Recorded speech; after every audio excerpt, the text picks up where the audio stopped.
Microwaves don't scare him anymore, she said, smiling as she twisted the stem of her wine glass. The table laughed. My hand tightened around the fork, knuckles paling. Oh, come on, Tessa added, glancing at me with that performative grin she used for parties and punishments. He used to flinch when they beeped. Poor thing. I thought he had a trauma response to popcorn. Laughter again. Fuller. Sharper. She went on, of course, because Tessa never knew when to stop if people were watching. You should have seen him the first time we got locked out of our Airbnb. He just stood there like a sad raccoon in a thunderstorm. I didn't laugh. I didn't flinch. I just breathed. In, out, shallow, mechanical. Anyway, she concluded, raising her glass, to husbands who try. I excused myself without speaking. Didn't wait for her to notice. Didn't need to. I took her car keys. Not as revenge. Not to make a scene. But because mine were still in the coat closet, and I didn't want to go back inside. 5 blocks later, I pulled into the parking lot of a bowling alley that had been closed since February. I sat there with the engine running, staring through the windshield like it might offer answers. That's when I realized something. This wasn't new. It wasn't the first time she used me as a stage prop. It was just the first time I heard it for what it was. Mockery. Not playfulness. Not teasing. Not love in disguise. Pure, crafted humiliation. At 2:41 a.m., I got a message from her. Did you seriously leave? Over a joke? No apology. No concern. No awareness. Just disbelief that I had the audacity to feel anything. That's when I decided not to go back. Not tomorrow. Not ever. And I wasn't done uncovering what she really thought of me. Turns out, that joke wasn't just a party story, it was a gateway. And what I found next turned humiliation into something worse. The bowling alley wasn't just closed, it was abandoned. You could tell by the half-ripped signs still clinging to the glass doors and the weeds curling up through the cracked pavement. I parked under a dying street lamp and sat there like a ghost of myself. Inside the car, everything felt louder than it should have. The ticking of the cooling engine. The occasional gust of wind that made the frame shudder. My heart beat. I stared at her message for at least 10 minutes. Did you seriously leave? Over a joke? That's what it was to her. A joke. I wanted to scream. But all I did was press my forehead against the steering wheel and whisper, what am I even doing here? And that wasn't about the alley. It was about everything. Let me explain something no one ever really talks about. Humiliation in marriage isn't always loud. It isn't always yelling or insults or cheating. Sometimes it's quiet. It's a slow erosion of respect, masked in playful tones and social ease. It's the way someone turns you into a story to get attention. The way your insecurities become punchlines. The way you start rehearsing reactions in your head because you're scared of what they'll say next. Tessa had been doing it for years. I just didn't want to see it. It started small.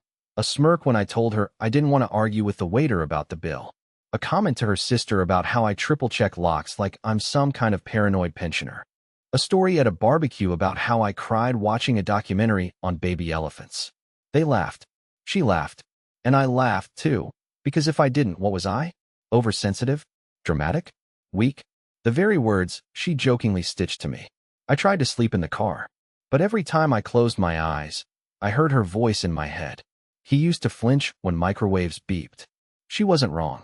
Years ago, I did flinch at loud noises. I had anxiety. Real, diagnosed anxiety. I worked on it. Therapy, journaling, meds when I needed them. I improved. Quietly. Slowly. Not for her, for me. But she didn't see growth. She saw an opening for a story. At 4:17 a.m., I finally started the car again and drove to my brother's place across town. He was in bed, but his wife opened the door and didn't ask a single question. She just said, "Guest room's made. Shoes off if you don't want to wake the baby." I stood in the dark hallway for a minute before going in. I hadn't cried all night. Not even once. But when I shut the door behind me and heard that soft latch click, I broke.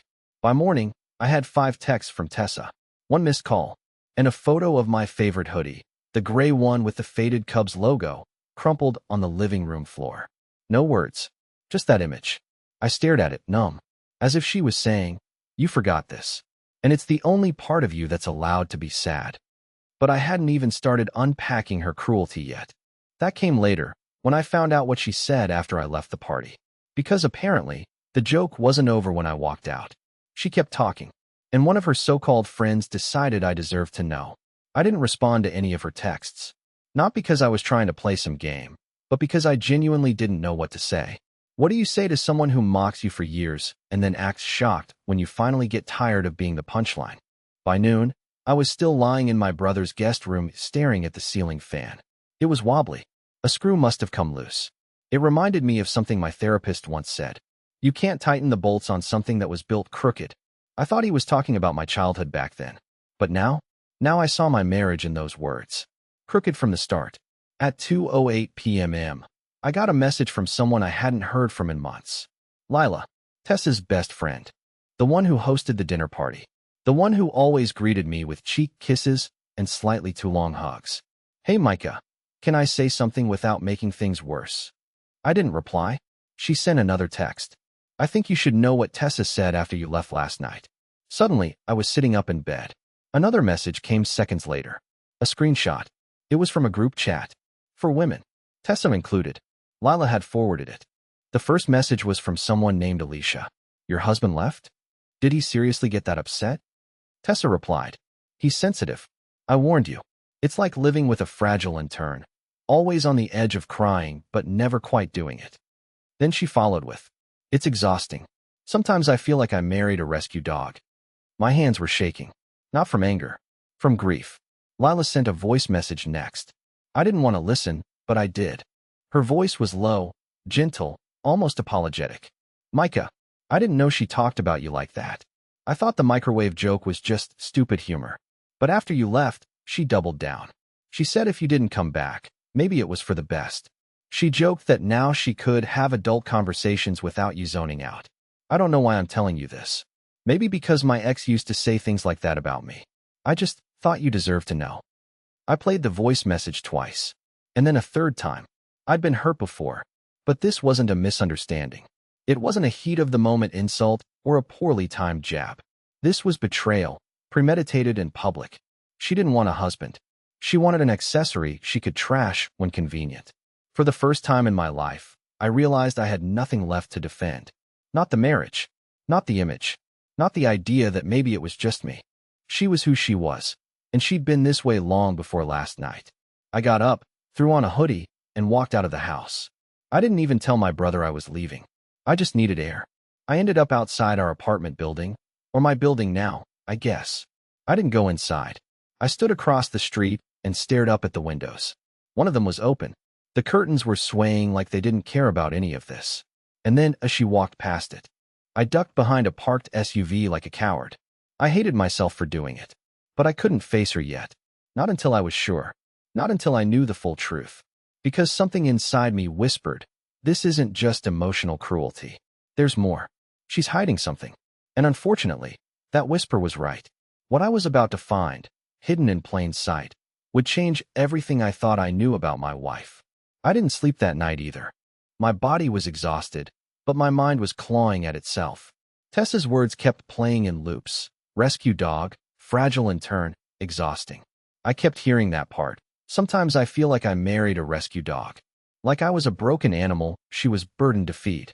I paced in a gas station parking lot until almost sunrise, sipping bad coffee and checking her social media like I was searching for signs of a storm. Nothing. She was radio silent. But she wasn't the only one who had posted that week. I didn't plan to snoop. Not really. But pain changes your standards. It bends your morals in half. So I searched. I went back to Lila's social profile and scrolled through her tagged photos. My goal wasn't Tessa. I was too afraid of seeing her with someone else. I was just trying to feel connected, to understand what kind of world she moved in when I wasn't there. Then I found something. 2 weeks before the dinner party, Tessa had gone to a team-building retreat in Vermont. I remember it because she made a big deal about not wanting me to come. Said it was company only and no partners allowed. I didn't push back. I never do. But in the second photo of that album, buried between the trees and the wellness banners, I saw it. Her hand. On someone else's chest. At first glance, it looked innocent. Group photo. Laughing. People piled together for the camera. But her hand placement wasn't casual. It was familiar. Too familiar. And the man she was touching? I recognized him. Eli Mercer. Her manager. Married. 2 kids. Wears ironic socks and brags about his sleep tracker. I only met him once, but he gave me that smile. The kind people give you when they already think they're smarter than you. My stomach turned. I clicked through more pictures. Watched how they stood near each other in every one. How they leaned in, not like colleagues, but like magnets pretending it was gravity. Still, I couldn't accuse her. Not yet. Not off body language and suspicion. I needed more. And heartbreakingly, I got it. That afternoon, while I was sitting in my brother's garage, pretending to look for a charger I didn't need, Lila messaged me again. Hey, there's something I didn't tell you. Thought it wasn't my place. But now I think maybe you should see it. She sent a screenshot. A cropped email, forwarded to herself. It was from Tessa. To Eli. Subject line, last night kiss mark. Thanks for walking me back to the room. I didn't expect things to go that far, but I'm not sorry either. It felt overdue. And for once, I didn't feel like I had to explain anything. You see me for who I am. Not like him. I stared at that email until my eyes blurred. Not like him. Not like me. That was it. That was the smoking gun. The joke at the party wasn't just about demeaning me. It was the cover story for something far more real. She needed people to see me as weak, fragile, small. Because if I was the helpless one, her betrayal didn't look so bad. She wasn't just cheating. She was rewriting the narrative to justify it. I drove home. Not to see her. Not to confront her. But to take back control. I parked down the street, put on a baseball cap, and walked into the building like I didn't live there. Like I was casing the place. I knew the code. I knew where we kept the spare key taped under the balcony planter. Inside, everything smelled the same. Our apartment was too clean. Staged, like a fake showroom of a life that had already collapsed behind the walls. There was a glass of wine half finished on the counter. Her phone charging next to it. And that's when I did it. The one thing I never thought I'd do. I opened her phone. I knew the password. Of course I did. She hadn't changed it in 3 years. Same 6 digits that matched our anniversary. Back when it meant something. The phone unlocked with a quiet click, like it didn't care that it was betraying her. I stood in the dim hallway, listening for any sound from upstairs. But the apartment was empty. Tessa wasn't home. She was probably at the gym or grabbing drinks with friends, or maybe in some dim office stairwell whispering into a phone that wasn't mine. My heart pounded so hard I could feel it in my ears, but I didn't hesitate. I went straight to her messages. The first thing I saw was the chat thread with Eli. It was pinned. They texted constantly, every hour, almost on the minute. He had sent her a meme that morning. A cartoon dog passed out from too much cuddling. She replied with, "You last night face with tears of joy." I scrolled back. Late night messages. Inside jokes I didn't understand. Nicknames. But then something froze me. A message from Tessa, sent the night before the dinner party. He's starting to notice. Or maybe I'm just tired of hiding. If he asks anything, I'll gaslight him. He always folds. I read that twice. Then a third time. Gaslight him. He always folds. That was me. That was my whole marriage in a sentence. I had been folding for so long I forgot what standing straight even felt like. But it wasn't just Eli. There were other names. People I didn't know. A guy saved in her contacts as Peter Build Cap. Apparently someone from her yoga class who had invited her to a quiet weekend retreat. She sent him selfies. Not scandalous. Just intimate. Her wrapped in a blanket, sipping tea, making that smirk she never gave me anymore. She said to him, "I can actually breathe around you. Thank you for that." Another man, Mark D. Wineglass, had apparently taken her out for drinks last month while I was out of town. She told him she was emotionally unavailable, but wanted the warmth of a night without strings. This wasn't just a single affair. It was a pattern, a playground. And I had been the swing set she left squeaking behind her. I couldn't take it anymore. I locked the screen, put the phone back on the counter exactly where it had been, and sat down at the dining table like a man at his own execution. And there, in front of me, sat the photo from our honeymoon. Tessa had printed it, framed it in this horrible gold-plated monstrosity she thought looked vintage. I stared at that frozen moment, her kissing my cheek, me laughing like a fool, completely unaware that this woman, this life, this version of love would become a carefully managed performance. The longer I stared, the more I realized I had 2 options. Option 1, confront her. Explode. Demand an explanation. Force tears. Get apologies I couldn't trust. Go through the humiliating cycle of trying to fix something already dead. Option 2, walk away. Not angrily. Not dramatically. But fully. Quietly. Permanently. I chose the second. but not without leaving something behind. I walked into the bedroom, grabbed my duffel bag from the closet, and filled it with the few things that still felt like mine: laptop, a pair of sneakers, my backup hard drive, and that gray Cubs hoodie she once mocked. Then I did something that surprised even me. I left her a note. Handwritten. I used to think you saw me. Now I know you studied me, so you'd know exactly where to cut. You didn't just cheat on me. You dismantled me, piece by piece, in private and in public. You can keep the apartment. You can keep the stories. But you don't get to keep access to me. I'm not folding anymore. I didn't leave the city. Not yet. That would have been too easy and too merciful. Instead, I stayed exactly where she wouldn't think to look. 5 blocks away, sleeping on a blow-up mattress in my friend Connor's apartment. Connor, who once told me to be careful with Tessa because she talked like someone writing her own highlight reel. I had brushed him off. Now he didn't say I told you so. He just tossed me a spare key and said, whatever you need. I turned off my phone that first night. I didn't want to know if she'd read the note. I didn't want to see her messages. But I checked the next morning anyway. 17 texts. 3 missed calls. 1 voicemail, 37 seconds long. All dead silence except for what sounded like her breathing. Whether she was crying or seething, I couldn't tell. And I didn't care. What I didn't expect was what happened on day 3. That's when she finally cracked, publicly. Connor sent me a screenshot from Instagram. Tessa had posted a black square. No caption, just a black square on her story. The kind of thing people do when someone dies, or when they want attention without context. I laughed, not because it was funny, but because it was so her. A digital distress signal, fishing for pity without having to explain why. That same day, I got a text from her sister, Mindy. Micah, I don't know what's going on. Tessa said you abandoned her and that she's spiraling. Can we talk? Abandoned. That's the word she chose. Not left. Not walked out. Not escaped. Abandoned. It was brilliant in a way. By framing it that way, she became the victim. The misunderstood wife who just couldn't fix her husband's issues fast enough. I didn't reply. Instead, I started preparing for the next step. Because if she was going to paint me as the problem, I needed to make sure I took away her brushes. I called a lawyer the next morning. Nothing aggressive. Just consultation.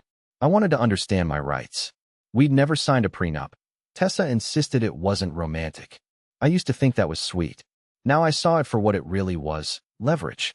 The lawyer, sharp guy named Franklin who barely blinked, asked me 2 things. Did I have proof of the affair? Did she make any income from influencer partnerships tied to our apartment or lifestyle? Yes and yes. Tessa had been doing paid promos for home decor brands, showcasing our space like it was her personal castle. But all those photos, all those #sponsored posts, they were built on my paycheck, my home office, my furniture. Franklin told me we could argue emotional abuse. He said the pattern of public humiliation, betrayal, and the private messages were enough to trigger grounds for a disproportionate settlement. Do you want that? He asked. I didn't answer right away. I wasn't after revenge. But I wasn't going to reward her, either. On day 5, I finally responded. Not to her, but to Mindy, her sister. All I said was, you should ask her what she said after the dinner party. Ask her about Eli. Ask her about Vermont. And ask her why she saved my number in her phone as Micah, home, instead of just my name. She was always more interested in the symbol than the person. Mindy didn't reply, but I know she asked. Because 12 hours later, Tessa texted me again. This time, she didn't play the victim. Okay, you want honesty? Fine. I messed up. But you weren't some perfect husband. You lived small. You never took risks. I wanted someone to match me. You stayed safe. That's not cheating. That's survival. That last line almost made me laugh. That's not cheating. That's survival. As if betrayal was some evolutionary necessity. As if I was the caveman who didn't evolve fast enough to deserve her. I typed a reply. Deleted it. Typed again. Deleted it again. Then finally I sent. Funny. I thought marriage was about safety. You wanted fire, Tessa. You got ash. She didn't respond. But I knew I had more to do. Because I wasn't finished yet. She hadn't just betrayed me. She had performed that betrayal. And now, the curtain was coming down. The first domino didn't fall, it was pushed. And not by me. It happened on a Tuesday evening, nearly 10 days after I left. I was sitting in Connor's kitchen, reheating the same reheated meal for the 3rd night in a row, when my phone lit up with a flood of notifications. Instagram tags, screenshots, messages from people I hadn't heard from in months. Tessa had posted a long, bleeding heart caption on a photo of our empty living room. She claimed she was grieving the sudden and cruel end of her marriage, that she had loved a man who couldn't express love back, and that she made mistakes, like everyone does, but always tried to protect his fragile heart. She even tagged a mental health awareness nonprofit, as if to fold my pain into her personal brand. Within minutes, sympathy rolled in. Her followers commented heart emojis, called her brave, talked about how he didn't deserve you if he couldn't see your light. She had weaponized empathy, and that was her final mistake. Because this time, people who actually knew us didn't buy it. Lila commented first. Just 3 words. Tell the truth. It exploded from there. A woman I didn't even recognize posted a response video breaking down Tessa's lies. She was apparently someone Tessa had partied with in Vermont. She hinted at the affair with Eli, mentioned hearing things she wished she hadn't through thin hotel walls. Another commenter shared screenshots of messages, private DMs where Tessa admitted she didn't love Micah anymore and had been keeping him around because he was stable. Even her own sister, Mindy, finally spoke up. I can't stay quiet anymore. You hurt him long before he left. You made him small just so you could feel big. By the time I checked again, Tessa had turned off comments. And within 24 hours, she deleted the post. But it was too late. Her version of the story was shattered. And now that the curtain was pulled back, people finally saw what I had lived with for years. The smiling cruelty, the slow psychological surgery, the calculated emotional erosion disguised as teasing. Connor handed me his phone that night without a word. On the screen was a message from Eli's wife. Hi, Micah. I believe we should talk. I have something you need to hear. We met the next morning at a coffee shop just off the Riverwalk. She wore sunglasses, but not to hide. She took them off as soon as we sat down, eyes tired but sharp. Her name was Naomi. Calm, cold, surgical. She slid her phone across the table and pressed play. A voicemail. From Tessa. Naomi, I know this looks bad, but you have to understand, Eli came to me. I didn't chase him. I just gave him something he said he was missing. We didn't plan to fall for each other. I just didn't want to be invisible anymore. And Micah, he's so passive. It's like being married to fog. I didn't flinch. Naomi did, though. Her lip curled like she wanted to slap the table. You were never fog, she said. You were the ground beneath her. She just wanted the sky. We both sat in silence for a long time. Then she pulled out a small envelope. Inside were copies of emails. Ones that hadn't been forwarded to me. Ones that showed dates, hotel bookings, flights. They had been sleeping together for months. She handed them to me like a gift-wrapped grenade. I didn't need revenge. I didn't need to scream. I didn't even need an apology. I needed closure. And not the poetic, rain on the windowsill kind. I wanted finality. Clean. Unshakable. So that night, I did what she never expected. I went public. I posted one thing. A calm, detailed, unflinching breakdown of my experience. No insults. No theatrics. Just facts, timelines, screenshots, with names redacted, and my own voice. I wrote, this isn't a plea for sympathy. I don't want a war. I just want my name back. Within 2 hours, it had gone viral. People didn't rally around me as a hero. They rallied around the story, because it was theirs, too. Men and women alike flooded the comments with their own tales of being minimized, mocked, used, erased. I was no longer Micah, the weak husband. I was Micah, the one who left before disappearing completely. And for the first time in years, I felt real air in my lungs. She showed up unannounced. I had just finished folding my laundry, which, in hindsight, felt symbolic when I heard the knock. 3 soft taps. Hesitant. I didn't even check the peephole. I knew it was her. Tessa stood in the hallway like a ghost who forgot how to haunt. No makeup. No earrings. Just a hoodie that might have been mine from years ago. She didn't speak right away. Her eyes darted behind me like she was hoping to see the life I'd rebuilt and find a crack in it. I didn't invite her in. She asked, can we talk? I leaned against the doorframe. Say what you came to say. She inhaled, long, shaky, like someone about to dive into cold water. I didn't expect you to actually leave, she said. Not like that. I nodded slowly. I know I messed up. I know there's no excuse. I thought you'd always bounce back. There it was. The truth behind her joke. Behind all of them. She thought I was a trampoline. Something designed to absorb impact and spring back, no matter how many times I was jumped on. I didn't yell. I didn't cry. I just said, "You taught me something. You really did. But not what you think." She looked confused. "You taught me what it feels like to become small for someone, and how dangerous that becomes when they get used to your silence." She blinked. Her mouth opened, then closed. I didn't need more. I didn't want an apology. I didn't even want regret. I wanted her to stand there and realize that the man she mocked, controlled, reshaped, had walked away without looking back. She whispered, "Is there any chance?" "No." I said it gently, not with bitterness, just finality. Then I closed the door. That was 6 months ago. In that time, I've moved cities. Started therapy again, not because I'm broken, but because I'm healing with intention. I even started writing. Not Reddit posts. Actual essays. Personal pieces. Some got picked up by mid-sized publications. One got featured in a podcast. People started emailing me, not to offer pity, but to say, "Thank you." I thought I was the only one. And then, life, being weird and poetic, sent someone new. Her name's Lauren. We met at a writing group. She didn't laugh at my anxious fidgeting. She noticed it and slid a smooth stone across the table toward me and said, "This helps me when I spiral." That moment told me everything. She didn't want to fix me. She just wanted to see me. Tess is still online. She's still curating an image. But her audience is smaller now. Comments are limited. And people, the ones who matter, know who she is. I don't check anymore. Because when someone says you're too soft, what they're really saying is, "You feel more than I know how to handle." And that's no longer my problem.